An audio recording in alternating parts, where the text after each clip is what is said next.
बोलिए लखन सिया रामचंद्र की जय, पवन पुत्र हनुमान की जय, जय गुरुदेव महादेव की जय।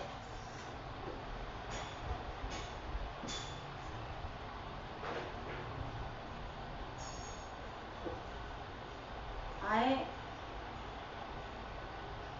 भक्ति भक्त भगवंत वपु गुरु, चतु नाम वपु एक, इनके चरण वंदन किए नाशत विघ्न अनेक। इनके चरण वंदन किए नाशत विघ्न अनेक। सीता मेरी माता, पिता मेरो है राम, माता पिता के चरणों में बारंबार प्रणाम। माता पिता के चरणों में बारंबार प्रणाम। सब द्वारन को छोड़ कर आयो तिहारे द्वार, हे वृषभान की लाडली जरा मेरी ओर निहार। हे जनक की दुलारी जरा मेरी ओर निहार। लखन सिया रामचंद्र की जय, पवन सुत हनुमान की जय, देव के देव महादेव की जय।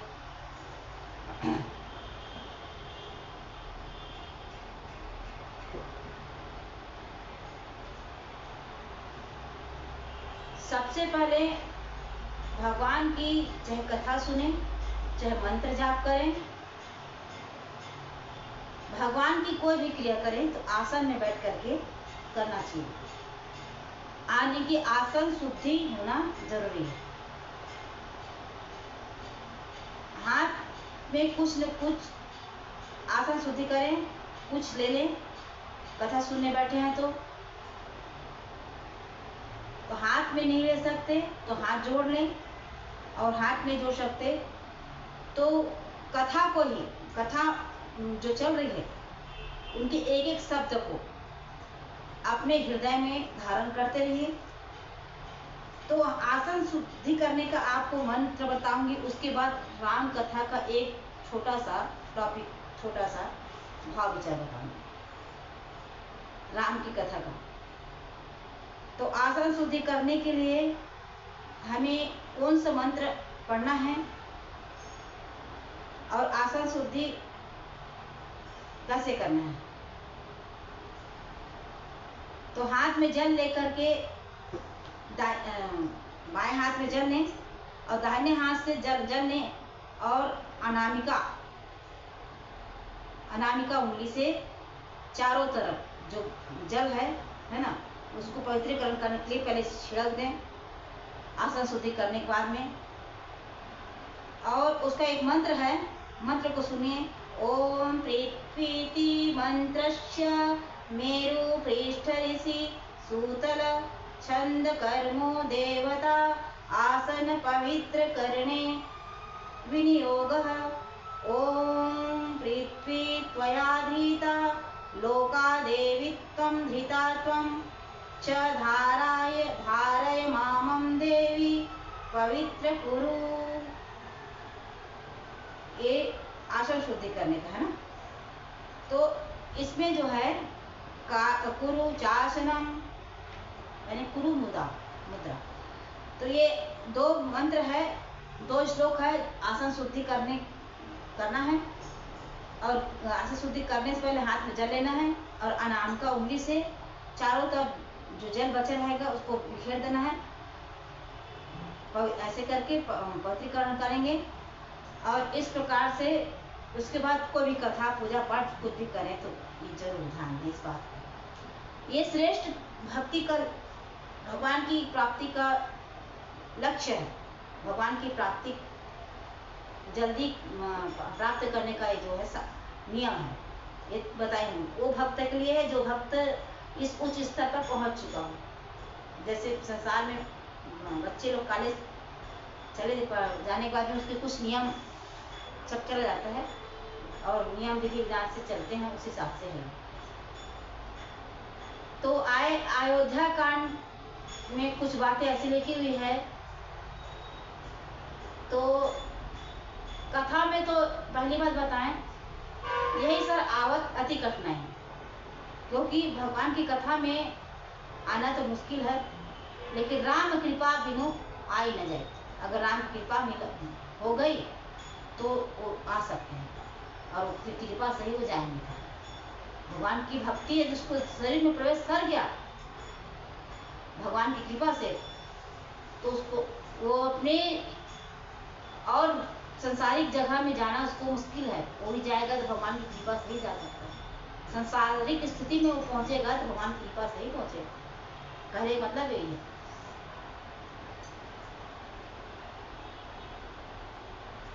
एक रामायण में बहुत अच्छी चौपाई में लिखा हुआ है, राम भगति जहां सुरसरी धारा, है ना।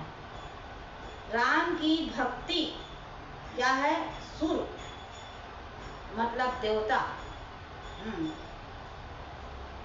सरी मतलब देवताओं की जो देव नदी क्या है? गंगा में, गंगा जी। तो राम भक्ति क्या है? देव नदी गंगा में है। और ये दुर्गम है, एक राम की जो भक्ति है दुर्गम है ना। क्योंकि गृह कार्य नाना जंजाला, गोस्वामी जी ने अपने मानस में तो लिख दिया है। क्योंकि घर का जो कार्य है बड़ा ही जंजाल है, इससे निकलना दुर्गम है ना। दुर्गम शैल विशाल मतलब ये पहाड़ है, शैल मतलब पहाड़ है, पहाड़ के समान है। जैसे कि बहुत बड़ा पहाड़ को तोड़ने फोड़ने के लिए बहुत बड़े मशीन लगाते हैं, सब बहुत ही संसारिक साधन लगाते हैं, तब जाकर पहाड़ टूटता है। उसी प्रकार से इस जंजाल से, गृहस्थ के जंजाल से हमारी भक्ति को इतनी तेज बढ़ाना है। शरीर में जो हमारी मशीन चल रही है, जिसके द्वारा हमारा शरीर का हर कार्य किया हो रहा है शरीर से, उसको इतना तेज करना है। भक्ति की जो बैटरी उसको इतना तेज करना है कि वो कभी लो ना होने का, है ना। तब जाकर के इस गृह कार्य से हम निवृत्त हो सकते हैं, उठ सकते हैं। लेकिन सबसे बड़ी नदी, सभी नदी में तो गंगा मैया, गंगा नदी को कहा गया है ना, सभी नदियों में गंगा नदी। लेकिन सबसे बड़ी नदी संसारिक में जो दुष्ट प्रवृत्ति वाले हैं, जो कुतर्कों की नदी बताया जाता है, इसको दुष्ट लोगों को कुतर्कों की नदी, सबसे बड़ी नदी में यही कहा जाता है। देखो, कथा सुनना ही पर्याप्त नहीं है। कथा सुन करके आत्मचिंतन, आत्ममनन, है ना, ये करना, आचरण में उतारना एक बहुत बड़ी बात है। क्योंकि कथा में वही बैठते हैं, किन लोग बैठते हैं कथा सुनने के लिए? सुनिए। और संसार में कौन बैठता है उसको भी समझिए। एक भाव दे रही हूँ, उस भाव के माध्यम से समझ जाइएगा। कथा कौन सुनता है, कथा में कौन बैठता है, और संसारिक क्रिया में कौन उलझता है, संसारिक क्रियाकलापों के पीछे कौन दौड़ता है। एक भाव दे रही हूँ, उसके माध्यम से आप समझ जाइएगा। जिनको जनता चुनती है, जिनको जनता चुनती है वो बैठता है विधानसभा में। जिनको जनता चुनती है वो बैठता है विधानसभा में, और जिनको परमात्मा चुनता है वो बैठता है कथा में। जिनको परमात्मा चुनता है वो बैठता है कथा में। अब भगवान की कृपा जिस पर हो जाए उसको कोई हटा नहीं सकता। एक सुंदर भजन है ना। तो भजन तो मुझे आती नहीं है, कथा ही कथा चाहे जितना करवा लो, है ना, मतलब जितना करवा लो, मतलब जितना मेरे पास बुद्धि उसके हिसाब से बता रही हूँ। कथा जितना भी हो जाए मेरे से, लेकिन भजन तो आता नहीं है। लेकिन फिर भी गुनगुना रही हूँ, आप लोग उसको अपना अच्छे लाइन स्वर से स्वर मिल लीजिएगा भाव विचार में। हमारे जीवन का लक्ष्य क्या है ना। जीवन का निष्कर्ष यही है, प्रभु प्रेम में लग जाना, प्रभु प्रेम में लग लग जाना। आ ही गए तो प्यारे, आ गए तो राम कथा सुन कर जाना, राम कथा सुन कर जाना। जीवन का निष्कर्ष यही है, प्रभु प्रेम में लग जाना। आ ही गए तो प्यारे, राम कथा सुन कर जाना। आ ही गए तो प्यारे, राम कथा सुन कर जाना। कथा प्रेम की पावन गंगा अविरल बहती जाए। कथा प्रेम की पावन गंगा अविरल बहती जाए। भक्ति भाव की निर्मल लहरे अंतः तकरन तक लहराए। भक्ति भाव की निर्मल लहरे अंतः तक लहराए। कथा प्रेम की पावन गंगा अविरल बहती जाए। भक्ति भाव की निर्मल लहरे अंतः तक लहराए। भक्ति भाव की निर्मल लहरे अंतः तक लहराए। तो कुछ बातें हैं, तो कुछ बातें हैं, कुछ बातें हैं सुनने लायक, कुछ बातें हैं सुनने लायक। कुछ बातें बन कर जाना, कुछ बातें हैं सुनने लायक। कुछ बातें बन कर जाना। आ ही गए तो प्यारे, राम कथा सुन कर जाना। आ ही गए तो प्यारे, राम कथा सुन कर जाना। जीवन का निष्कर्ष यही है, प्रभु प्रेम में लग जाना। जीवन का निष्कर्ष यही है, प्रभु प्रेम में लग जाना। आ ही गए तो प्यारे, राम कथा सुन कर जाना। आ ही गए तो प्यारे, राम कथा सुन कर जाना। तुलसीदास भगीरथ बनकर, तुलसीदास भगीरथ बनकर जप तप किए अभंगा हो, जप तप किए अभंगा हो। तुलसीदास भगीरथ बनकर जप तप किए अभंगा हो, जप तप किए अभंगा हो। तब जाकर मानस से निकली, तब जाकर मानस से निकली पाप नाशनी गंगा, पाप नाशनी गंगा। राम कथा सागर में राही, तिल पे तिल ते तर जाना। राम कथा सागर में राही, तिल पे तिल ते तर जाना। आ ही गए तो प्यारे, राम कथा सुन कर जाना। आ ही गए तो प्यारे, राम कथा सुन कर जाना। पाप तब जाकर मानस से निकली पाप नाशनी गंगा। राम कथा सागर में राही, तिल पे तिल से तर जाना। आ ही गए तो प्यारे, राम कथा सुन कर जाना। जीवन का निष्कर्ष यही है, प्रभु प्रेम में लग जाना। आ ही गए तो प्यारे, राम कथा सुन कर जाना।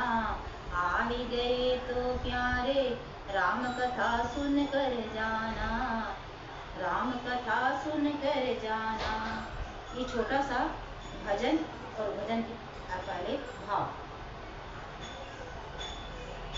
कथा सुनने से 4 फल की प्राप्ति होती है ना। कथा सुनने से 4 फल की प्राप्ति होती है, धर्म अर्थ काम मोक्ष, है ना। तो ये चार चार फल हम तो जानते हैं, लेकिन चार फल है क्या, है ना, इसको जाने। पहला फल है पुंगी फल। पुंगी फल किसको कहते हैं? सुपारी को। पहला फल है पुंगी फल, जिसको सुपारी को कहते हैं। कदली, दूसरा फल है कदली। कदली माने केला। और तीसरा फल है आम। आम क्या है? सभी फलों का राजा है। सुपारी को हम क्या कर सुपारी में क्या काम आता है? सुपारी जो है नवग्रह में के समय करते हैं, और उसी को गणेश जी का स्वरूप दे करके सुपारी को, है ना, गणेश जी का स्वरूप दे करके अक्षत सूत्र से, है ना, हम उसको करके गणेश जी का स्वरूप दे करके उसको पूजा करते हैं। और दूसरा केला। केला की क्या है? पूजा किया जाता है। तीसरा आम है। आम का फल जो है, फलों का तो राजा है, लेकिन ये भी पूजा में ही आता है। केला भी फल में श्रेष्ठ है। पूजा में नारियल क्या? श्रीफल। श्री मतलब लक्ष्मी, है ना। तो लक्ष्मी का जो फल है ना, चाहे हमें धन लक्ष्मी कहें, चाहे अध्यात्म लक्ष्मी कहें। धन लक्ष्मी तो हम जानते हैं, लेकिन अध्यात्म लक्ष्मी क्या है? भगवान की प्राप्ति ही हमारी ये लक्ष्मी है ना, श्रेष्ठ लक्ष्मी है। संसार की जो लक्ष्मी मिली है हमको, उपयोग करने के लिए मिली है, उपभोग करने के लिए नहीं मिली है। संसार की जो हमें लक्ष्मी मिली है, उपयोग के लिए मिली है, उपभोग करने के लिए। लेकिन अध्यात्म ज्ञान का हम जितना उपभोग कर सकते हैं, अध्यात्म ज्ञान का जितना भी हम उपभोग कर सकते हैं, उतना हमारे लिए फायदा है, हमारे लिए लाभकारी है। लेकिन संसारिक विषयों का जब हम उपभोग करेंगे, ये हमको नुकसान देंगे। इसीलिए हमको कौन सा चीज को उपयोग में करना लाना है और कौन चीज का उपभोग करना है, तो इसको जाने। उपभोग करना है तो अध्यात्म ज्ञान का खूब उपभोग कीजिए, और उपयोग करना है तो संसारिक विषय विकारों का सिर्फ उपयोग करना है। चाहे संसारिक पुत्र, पति, पिता, परिवार कोई भी हो, संसारिक कोई भी हो, इसका सिर्फ जीवन में उपयोग भी लाना है ना। अंतःकरण में नहीं बैठाना है। अंतःकरण में सिर्फ भगवान की कथा, भगवान की चरणों की भक्ति, बस इसको अंतःकरण में विराजमान करना है। अब आए इस पर हम इसको इसका भाव जानते हैं। हमने कथा सुनकर जो चार फल की जो प्राप्ति होती है, इसमें जो पहला फल जो है ना, हमने पुंगी फल के बारे में बता दिया। दूसरा फल केला है। केला क्या है? कामना रहित होता है। केला का बीज नहीं होता। केला ऐसे उपजता है और एक बार ही फल देता है, दूसरा बार नहीं, है ना। इसीलिए कामना रहित नहीं होता। केला जो है कामना रहित होता है। इस बार बार जो है विषय भोग में नहीं जाता। इसीलिए एक केला से हमको शिक्षा प्राप्त करना चाहिए, है ना। और रसाल मतलब आम को रसाल कहते हैं। इसमें क्या होता है? आम में रस भरा होता है, इसीलिए आम जो है फलों का राजा आम जो है, रस से भरा होता है। तो हमारा जीवन में भी रस से भरा होना चाहिए। हमारे जीवन को भी रस से भरा होना चाहिए। हमारे जीवन को भी क्या होना चाहिए? रस से भरा होना चाहिए। तो कौन सा रस है? संसारिक रस से नहीं, संसारिक क्रिया से नहीं, अध्यात्म ज्ञान की रस से भरा होना चाहिए। कथा अमृत जो रस है, उससे भरा होना चाहिए। जो कथा का जो सार है, उसी सार से हमारा रस से भरा होना चाहिए। और नारियल का जो फल है, इनकी दो विशेषता है। नारियल की फल को जो है, इनकी दो विशेषता है। ऊपर से ये जो है, ऊपर से क्या होता है? ये कड़ा होता है, नारियल जो है ऊपर से कड़ा होता है, लेकिन भीतर में इसके क्या होता है, पानी होता है। तो ये क्या है, भीतर में इसके पानी होता है, तो पानी क्या है, ये कोमलता का प्रतीक है, निर्मलता का प्रतीक है ना। तो हमें क्या होना चाहिए, नारियल की भांति हमको संसारिक मोह माया से कड़ा होना चाहिए, मतलब एकदम मजबूत होना चाहिए, और भीतर से नारियल की भांति क्या होना चाहिए, हमको कोमल हो जाना चाहिए। कथा सबके लिए है ना, कथा जो है सब के लिए है, किसी एक के लिए नहीं है। क्योंकि कथा ज्ञान जो है हमको ऐसे मार्गदर्शन कराती है, जो वर्णामर्थ संज्ञा नाम से रामायण में जो कथा चालू हुआ है, सब है सुलभ सब दिन देसा, सब सेवक सादर श्रवण के कैसा। कथा जो है सब क्या है, सादर हमारे जो काम है क्या है, सादर सम्मान के साथ कथा को सुनना चाहिए। ये सुलभ है और सब दिन सुनना चाहिए, सभी दिन कथा श्रवण करना चाहिए। किसी हम लोग अभी आएगा क्या कहते हैं, पितर, उसमें कहते हैं पितर में पोथी पुराण कथा उथा नहीं सुनना चाहिए, ना पढ़ना चाहिए, ऐसे कहते। अब एक तो और विचित्र बात, पितर में कथा ना सुनना चाहिए, ना पढ़ना चाहिए, जबकि पितर में ही पितरों की मुक्ति है। पितर श्राद्ध में श्रावण महीने